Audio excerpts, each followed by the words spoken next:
फ़िरौन की बीवी हज़रत आसिया का वाक़या। बिस्मिल्लाहिर्रहमानिर्रहीम।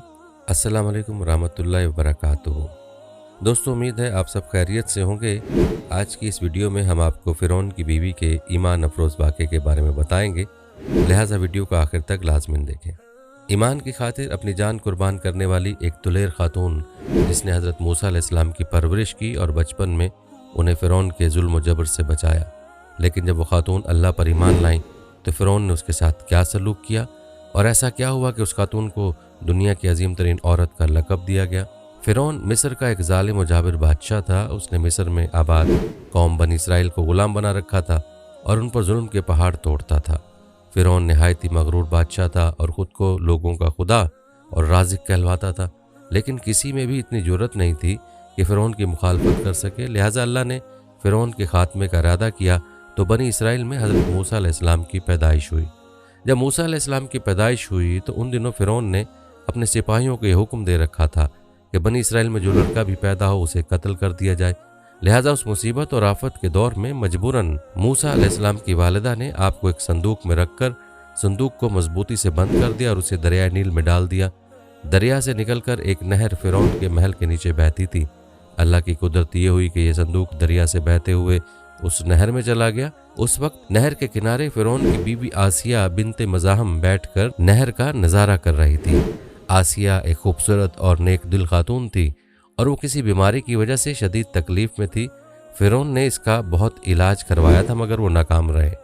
कहते हैं कि कहानों ने उसे बताया था कि ऐ फ़िरौन, हम पेशन गोई करते हैं कि इस दरिया में से एक आदमी तेरे महल में दाखिल होगा। अगर उसकी राल उस बीमार खातून के जिस्म में मली जाएगी तो उससे उसे शिफा मिलेगी। चुनाचे जब नहर में बहते उस संदूक पर आसिया की नज़र पड़ी तो उसने मुलाजमा को उसको निकालने का हुक्म दिया। जब उस संदूक को पानी से निकाला गया और उसे खोला गया और मलका ने उस बच्चे को देखा तो उसे महसूस हुआ कि एक बिजली सी चमकी है जिसने उसके दिल को मुनव्वर कर दिया है। आसिया के दिल में उस बच्चे की मोहब्बत ने घर बना लिया। उस बच्चे का लाब दहन जैसे ही उनके हाथों पर पड़ा तो उनको शिफा हो गई। फ़िरौन की बीवी आसिया के बदन से कोई लड़का न था और वो बे औलाद थी। लिहाजा उस पाक दिल खातून की ममता जाग उठी और उसने मूसा अलैहिस्सलाम को गोद ले लिया।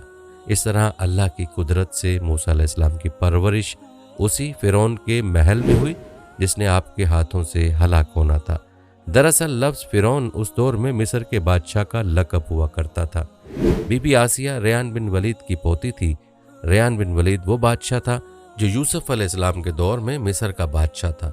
जब मिस्र पर कप्ती ख़ानदान की हुकूमत आई तो फ़िरौन ने अपनी ताकत के ज़ोर पर बीबी आसिया से शादी कर ली और उन्हें धमकी दी कि अगर उन्होंने शादी से इनकार किया तो उनके वालिदैन को कत्ल कर दिया जाएगा। लेकिन शादी के बाद भी अल्लाह ने हज़रत आसिया को फ़िरौन के शर से महफूज रखा और वह आपके करीब ना आ सका। मौरख़ीन लिखते हैं कि अल्लाह ने फ़िरौन को नामर्द बना लिया और बाज़ ने लिखा है कि फ़िरौन को ऐसी बीमारी थी कि तबीबों ने उसे सारी उम्र सोहबत करने से मना कर दिया था। लिहाजा फ़िरौन कभी भी हज़रत आसिया के करीब न जा सका। ये भी अल्लाह की एक हिकमत थी ताकि हज़रत बीबी आसिया फ़िरौन के नापाक जिस्म से महफूज रह सकें। बहरहाल हज़रत मूसा की परवरिश फ़िरौन के महल में किसी शाही फ़र्द या शहज़ादे की मानद हुई। हर तरह के आराम व आराइश आपके लिए दस्तयाब थे, लेकिन कप्तियों के दरमियान ज़िंदगी गुजारने के बावजूद मूसा अलैहिस्सलाम फ़ितरी तौर पर उनसे मुख्तलिफ किरदार के मालिक थे। हज़रत मूसा अलैहिस्सलाम फ़िरौन के गरूर व तकब्बुर और खुदाई के दावों को नापसंद किया करते थे और हमेशा तौहीद के मुतल्लिक वाज़ेह बात किया करते थे जो फ़िरौन और उसके दरबारियों को नागवार गुजरती थी। बहुत जल्द वो वक्त भी आ गया जब अल्लाह ने हज़रत मूसा अलैहिस्सलाम को नबूवत अता की और आप फ़िरौन के दरबार में इस्लाम की दावत लेकर तशरीफ़ लाए। उस वक्त फ़िरौन के मुतालबे पर जादूगरों और मूसा अलैहिस्सलाम के दरमियान सहर का मुकाबला हुआ जिसमें हज़रत मूसा अलैहिस्सलाम का असा हकीकी सांप में तब्दील हो गया और जादूगरों पर हक वाज़े हो गया कि ये अल्लाह के सच्चे रसूल हैं जिन्हें हमारी तरफ दीन की दावत के लिए भेजा गया है। जबकि फ़िरौन अपनी अना और गरूर पर कायम रहा और मूसा अलैहिस्सलाम की दावत का इनकार कर दिया। उसी दरबार में बीबी आसिया भी मौजूद थी। लिहाजा आपने जब ये सनसनीखेज़ मंजर देखा तो आपके दिल में फ़ौरन हक का नूर चमक उठा और आप मूसा अलैहिस्सलाम पर ईमान ले आईं। बीबी आसिया फ़िरौन मिस्र की बीवी और मलका थीं। आपके पास मालो दौलत की कसरत थी, लेकिन उसके बावजूद आप गरूर व तकब्बुर का शिकार नहीं थी, बल्कि आपका दिल गरीबों की मोहब्बत से सरशार और उन पर शफ़क़त व मेहरबानी के जज्बे से मामूर था। आप दिल खोल कर उन पर सदका व खैरात किया करती, اسی وجہ سے آپ کو ام المساکین یعنی مسکینوں کی ماں بھی کہا جاتا تھا۔ چونکہ بی بی آسیہ نے اپنے شوہر فرعون کے مظالم کو بھی خوب جانتی تھیں، اس لیے اپنے ایمان کا اظہار نہ کیا۔ آپ چھپ چھپا کر ایک اللہ کی عبادت کیا کرتیں اور اللہ سے یہ دعا کرتیں کہ اے اللہ مجھے فرعون اور اس کے عمل سے نجات دے، میں اس کی کفری حرکتوں سے بیزار ہوں۔ حضرت آسیہ خفیہ طور پر موسیٰ علیہ السلام کی خدا کی عبادت کرتیں اور دعا و استغفار میں مشغول رہتیں، یہاں تک کہ فرعون کو ایک دن آپ کے ایمان لانے کا پتہ چل گیا۔ اس نے ایک روز اپنے درباریوں سے کہا کہ کیا تم لوگوں کو میری بیوی کی کچھ خبر ہے؟ تم لوگ اس کے متعلق کیا جانتے ہو؟ سب نے بی بی آسیہ کی بڑی تعریف کی اور ان کی بھلائیاں بیان کی۔ فرعون نے کہا کہ تم لوگوں کو نہیں معلوم وہ میرے سوا کسی دوسرے خدا کو مانتی ہے۔ لہٰذا فرعون نے حضرت آسیہ کو دربار میں بلایا اور ان سے دریافت کیا کہ تم کسے اپنا معبود مانتی ہو؟ حضرت آسیہ نے دلیری اور جذبہ ایمانی سے جواب دیا کہ میں موسیٰ کے رب پر ایمان رکھتی ہوں جو میرا، تیرا اور ہم سب کا خدا ہے۔